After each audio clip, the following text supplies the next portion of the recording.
오늘은 제 얼굴이 좀 밝아 보이지 않는지 모르겠습니다. 네, 거의 한 보름에 걸친 시험을 일단 다 끝내고 주님의 은혜로 잘 무사히 통과를 하고 이렇게 감사의 말씀을 네, 좀 실력이 정말 안 되는데 굉장히 힘들게 공부를 해서 또 한 단계를 이렇게 통과를 했습니다. 그래서 거의 2달 동안 거의 실업자 상태로 지내면서 공부를 하는 동안에 너무너무 많은 분들이 도와주셔서 하여튼 뭐 동네방네 소문이 너무 많이 나가지고 이거 떨어지면 정말 창피해서 못 다니겠다 할 정도로 우리 교회의 모든 분들 다 기도하시고 또 음식도 주시고 뭐 꿀도 타주시고 뭐 후원금도 주시고 뭐 너무너무 많이 도와주시고 또 우리 학교에서도 많이들 도와주시고 제 친구들 뭐 가족들 그래서 제가 느끼면서 이게 혼자 사는 게 아니구나 참 너무나 감사를 많이 했습니다. 그리고 이제 시험 그 마지막에 다 끝나고 나서 축하한다고 그러면서 저희 지도 교수님이 이제 그런 말씀을 하시더라고요. 이렇게 하늘 쪽을 좀 이렇게 향해서 하늘을 향해서 이렇게 딱 보더니 뭐라고 말씀을 하시냐면 You should be proud of your daughter 이러시는 거예요. 그러면서 Sue did really good job. 그래서 이제 우리 어머니한테 하는 말이죠. 참 귀한 딸이 굉장히 열심히 공부를 해서 이렇게 잘했으니까 정말 자랑스러워하라고. 그러니까 이제 또 그 말 들으니까 또 찡하잖아. 그래가지고 또 서로 이제 좀 찡하면서 그러면서 생각을 한 게 참 많은 사람들이 이렇게 서로 도와주고 하지만 우리 이 부모들이 어머니나 특히 어머니의 사랑이 굉장하죠. 이 엄마가 자기 자녀를 향해서 이렇게 사랑을 쏟는 거 참 이것만 한 게 더 있을까 이런 생각을 많이 하게 됩니다. 그래서 우리 부모님들이 이제 자녀들에게 정말 극진하게 사랑을 쏟고 또 희생을 하고 그렇죠. 그러면서 어떤 거를 이제 이루어내기 위해서 굉장히 애를 쓰시는데 이게 이제 인간에게만 어떤 있는 현상인가 이런 생각을 많이 해봤는데 어느 날 제가 우리 교회에서 이렇게 왔다 갔다 하다가 이게 동물의 세계에도 이런 정말 극진한 사랑이 있구나 이런 거를 제가 발견을 한 적이 있습니다. 그래서 한번 이 사진들을 한번 잠깐 같이 한번 보시죠. 이 여기가 어딘지 아시겠어요? 예, 바로 요 뒤에 우리 그 이렇게 명상하는 그 곳인데 제가 어느 날 우리 저 신집사님하고 이렇게 밖을 걷고 있는데 무슨 소리가 막 들리더라고요. 막 삐리릭 소리가 들려요. 그래서 도대체 이게 어디서 나는 소리지? 하면서 이렇게 가는데 계속 소리가 더 커지는 거예요. 그래서 보니까 저 새가 막 소리를 저한테 지르고 있는 거예요. 그래서 왜 저러나 그러고 보니까 다음 사진 한번 보여요. 이 새가 사실은 이렇게 알을 품고 있었던 거예요. 그리고 계속 그러고 지금 보니까 뭐냐면 날개를 쫙 펴면서 제가 이렇게 가까이 가니까 오지 말라는 거예요. 저리가 하면서 막 온몸을 부르부르 떨면서 이 자기의 알을 지키고 있는 모습이죠. 그리고 이렇게 쫙 펴서 이제 그래서 너무 참 죄송하긴 하지만 그 새에게 너무 제가 신기한 걸 보고 배울 점이 있어서 저렇게 한번 찍었는데 이게 지금 알이에요. 그래서 이제 제가 발견 그 고기 근처에 갔을 때 어떤 상태였냐면 지금 이 너무나 가까이 가니까 이제 자기 목숨도 위험할 것 같으니까 이게 가긴 가야 되는데 이 알 때문에 가지는 못하고 여기서 지켜보는 거죠. 그래서 오기만 하면 이제 여차하면 쪼아버리겠다 하는 그런 태세로 지금 쳐다보고 있는 겁니다. 예. 그래서 지금 저렇게 돼 있고 굉장히 그 알 색깔이 어때요? 이 모래, 이 우리 자갈밭하고 굉장히 비슷하죠? 그래가지고 이제 이렇게 지금 이 새가 어떤 꿈을 꾸면서 사실 이런 알을 거기에 낳고 또 추우나 더우나 배고프나 지치지 않고 이렇게 품고 있었겠습니까? 그죠? 그 생각을 해볼 때 참 저 새도 우리가 잘은 모르지만 또 새의 그 지능의 한계 내에서 정말 거기에 그 알을 낳고 알을 거기에 까고 그 다음에 거기서 정말 새 생명들이 이제 태어나는 그런 기쁨을 맛보고 그 자녀들에게 이제 새로운 세대를 이렇게 이어주고 하는 그런 꿈을 꾸었을 텐데 이 이야기의 결말이 뭔지 아십니까? 이 이야기의 끝이 그렇게 기쁘지가 않습니다. 그래서 제가 이제 어느 날부터는 이제 교회에 오면 교회 와서 하나님 저 왔습니다 이제 이렇게 인사하고 그 다음에는 새한테 가서 새야 나왔다 이제 이게 버릇이 됐어요. 그런데 어느 날 가보는데 지금 갑자기 조용해졌죠. 아무것도 없는 겁니다. 아무것도 없어서 텅 빈 그냥 이제 똑같이 자갈밭 모래밭이 돼버리고 새도 없어지고 아무것도 없어졌어요. 그래서 너무나 마음이 이렇게 철렁했습니다. 그러면서 이제 그것이 그 텅 빈 그 모래밭이 제 마음속에 참 오래 이렇게 가슴에 남았어요. 도대체 이 자녀들을 정말 품고 있었던 그 꿈을 가지고 있었는데 이게 다 어떻게 된 걸까? 도대체 뭐가 잘못된 걸까? 그래서 이제 그것을 자꾸 제가 이렇게 생각을 하다 보니까 사실은 이 새가 자리를 잘못 핀 거예요. 굉장히 이제 한편에 자기 눈으로 봤을 때는 어때요? 이 자갈밭하고 그 알 색깔하고 비슷하니까 적들의 어떤 그 공격으로부터 이제 보호받을 수 있겠다. 누가 설마 이거를 발견하고 이걸 건들겠나 하는 생각으로 거기에 이제 모래를 이렇게 치우고 둥지를 틀었죠. 그런데 사실 거기는 어떤 곳이에요? 우리는 알잖아요. 거기는 명상하면서 사람들이 왔다 갔다 하는 길이지 둥지를 틀 만한 안전한 곳이 아니었던 거예요. 그런데 그것을 착각을 하고 자리를 거기에 펴서 너무나 안타깝고 슬픈 이제 비극으로 그 이야기가 끝이 나는 거죠. 그래서 참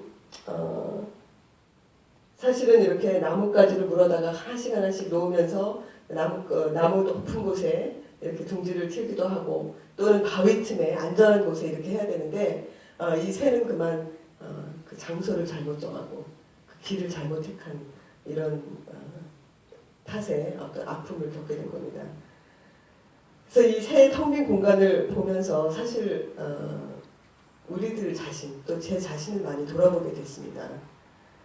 사실 우리들 가운데서 하루 24시간 애쓰고 힘쓰지 않는 사람이 어디 있겠어요. 그렇죠? 무언가 목표를 향해서 열심히 노력을 하고 또 더더군다나 나 자신을 위해서뿐만 아니라 정말 내 자녀들만큼은 이런 삶을 살지 않게 해야 되겠다. 내 자녀들만큼은 정말 보다 나은 삶을 살게 해야 되겠다 하면서 나의 모든 것을 희생하면서 안 그러는 부모님들이 여기 어디 있겠습니까? 그렇죠? 그럼에도 불구하고 우리가 어떤 경우에는 굉장히 정말 아름답고 귀한 열매를 맺게 되는데 어떤 경우에는 전혀 그렇지 못한 길로 나아가는 경우가 있죠. 그리고 어떤 경우에는 정말 일시적으로는 세상 사람들이 눈에 볼 때는 굉장히 좋은 아름다운 결과인 것 같은데 그것이 하나님 눈에 보시기에는 그렇지 않아서 결국에 가서는 굉장히 안 좋은 아픈 결과를 낳게 되는 경우도 많이 있습니다. 그래서 참 굉장히 꿈도 희생도 이렇게 물거품으로 다 날려버리는 그런 경우들이 있습니다. 근데 성경은 우리들에게 무엇을 얘기하는가 하면 어떨 때 보면 너무나 많은 요구를 하고 있는 것 같아요. 그렇죠? 거짓말하지 말아라, 도둑질하지 말아라, 뭘 해라, 뭘 하지 말아라. 너무너무나 우리를 이렇게 옥죄는 것 같기도 하고 어떨 때는 이대로 살면 정말 세상에서는 왕따가 되고 세상에서는 부적응자가 되고 이럴 것 같아서 하나님한테 하나님 조금만 좀 가만히 계셔주시면 안 되겠습니까? 이런 생각을 할 때가 많이 있는데 그럼에도 불구하고 성경에서는 그것을 우리가 지지난주에 설교 말씀 들었듯이 세속화라고 이야기를 합니다. 그리고 그것을 우상숭배라고 이야기를 하지 않습니까? 그래서 저는 생각을 해보면서 우리가 신앙이 있다는 게 과연 뭔가 하는 생각을 많이 해봤어요. 우리가 참 성경 말씀 싫어하는 사람 없습니다. 이웃을 사랑하자, 하나님을 사랑해라, 하나님을 믿는다 이런 말 다 좋아하는데 결정적인 순간에 내가 이제 무언가를 선택해야 하는 이 결정적인 순간에 과연 내가 하나님의 말씀을 붙들고 그것대로 하는가 아니면 내 목표, 내가 지금 정한 이 목표를 위해서 잠깐 하나님 죄송합니다 이렇게 하는가. 그때 그 순간은요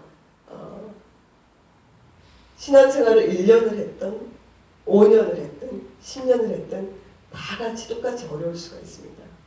그래서 그 순간에 과연 어떤 힘으로 우리가 나가야 하는가 이런 생각을 많이 하게 됐습니다. 사실 그래서 여러분들이 여기 지금 다 자녀들을 기르고 있고 한데 지금 이 새는 안전하고 아름다운 보금자리를 자기 자녀들에게 물려주지 못했어요. 여러분들은 어떻습니까? 여러분들 자녀들에게 정말 이 세상의 물결이 막 이렇게 휩쓸려 올 때 아니야 나는 성경의 원리대로 결정할 거야. 나는 하나님의 말씀을 생명보다 더 중요하게 생각하면서 이렇게 나아갈 거야 하는 이 유산을 과연 우리가 남겨주고 있는가. 그런 생각을 오늘 이 시간에 여러분들하고 함께 해보기를 참 원합니다. 이런 무릎 앞에서 저 자신도 굉장히 겸손해지고 고개를 숙이게 됩니다. 그리고 이 시간에 여러분과 함께 우리 성경 구절을 성경 말씀을 하나 찾아보고 우리가 혹시 그렇지 않았다면 다시 재무장을 좀 하기를 원합니다. 성경 말씀 보겠습니다. 욥기 구약 성경 욥기 784쪽 중에 있습니다. 욥기 23장 12절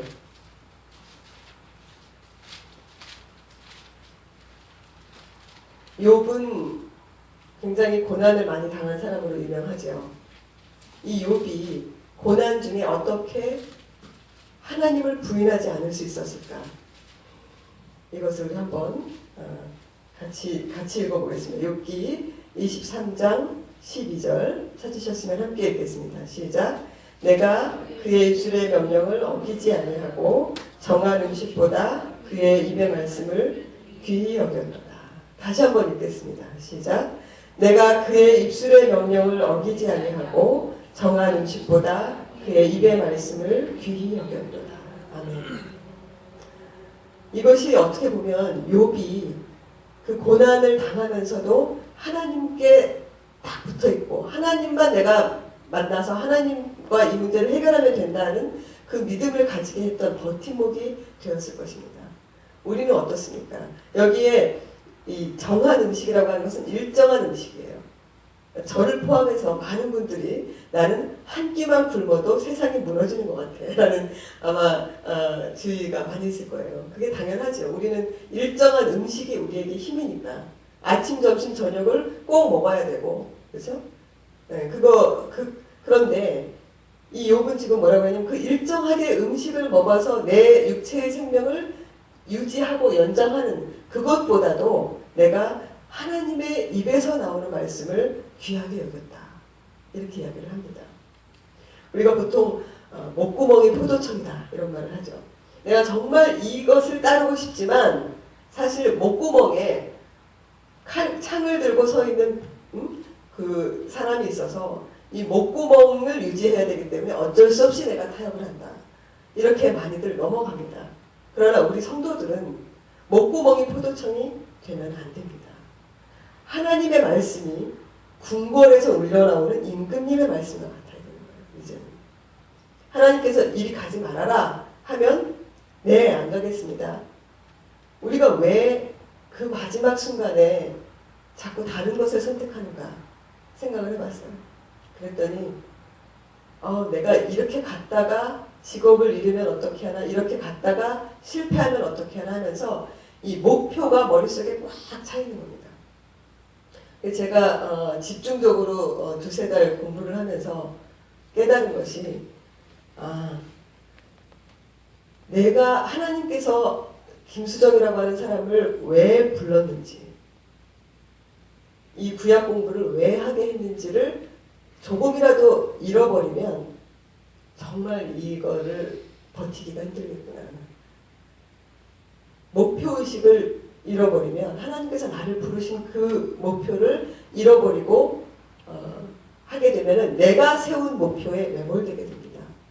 그래서 시험 그러면 붙어야 되는 거고 뭐 그러면 승진해야 되는 거고 뭐 하면은 이렇게 자기가 세우는 곳에 그냥 넘어갑니다. 그것은 하나님의 말씀보다 일정한 음식을 더 귀하게 여기는 걸 우리가 넘어가 버리게 되는 겁니다. 과연 우리가 우리 자녀들 지금 출세 지향주의고 성취 제일주의고 뭔가 이루어야 되고 어떤 시험에서 떨어지면 굉장히 낙오자처럼 여겨지는 이 사회를 우리가 살면서 여러분들 자녀들에게 과연 하나님의 말씀을 일정한 음식보다 귀하게 여겨라 이렇게 말을 했습니다. 아니 자녀들에게 하기 전에 우선 내가 똑바로 서야 되는 거죠. 과연 그럴 수 있는가? 그래서 이런 여러 가지 과정을 쭉 거치면서 참 많이 처음에는 감사하고 감격스럽고 기뻤는데 그러면서 문득 이 새 생각이 나서 오늘 여러분과 함께 이 이야기를 좀 나누고 싶은 겁니다. 과연 우리가 오늘 아까 찬양을 한 것처럼 주께 가오니 나를 새롭게 하소서. 우리가 주께 가면 하나님께서 우리에게 새 힘을 주시면서 사실은 일정한 음식이 없으면 안 될 것 같지만 잠시 우리를 줄이게 하실지는 몰라도 그의 말씀을 의지하는 자에게 더 풍성한 것으로 채우시는 줄 믿습니다. 예, 우리가 그렇게 나아갈 때 우리 자녀들에게 정말 영원히 가는 잠깐의 어떤 재산이나 명예가 아니라 영생에 이르는 너무너무나 놀라운 귀한 축복을 우리가 자녀들에게 전해주는 줄 믿습니다.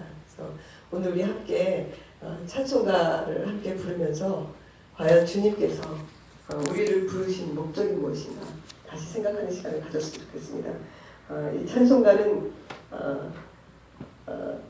옛날 찬송가 186장 내주의 보혈음인데 거기에 보면 이 3절에 우리를 부르신 목적이 나와 있습니다. 날 오라고 하심은 온전한 믿음과 또 사랑과 평안함을 다 얻게 하는 겁니다. 조금 더디가는 것처럼 보일 수 있어요.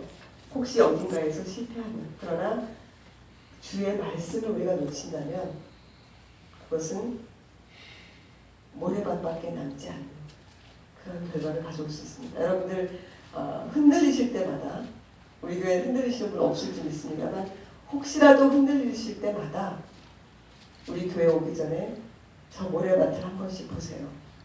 내가 성취하고자 하는 것, 내가 열심히 수고하는 것이 어느 날 아무것도 아닌 것으로 다 없어질 수 있구나. 그거를 생각하시면서 고난 중에 고백했던 욥의 고백을 우리의 고백으로 삼기를 바랍니다. 찬송 같이 하시겠습니다.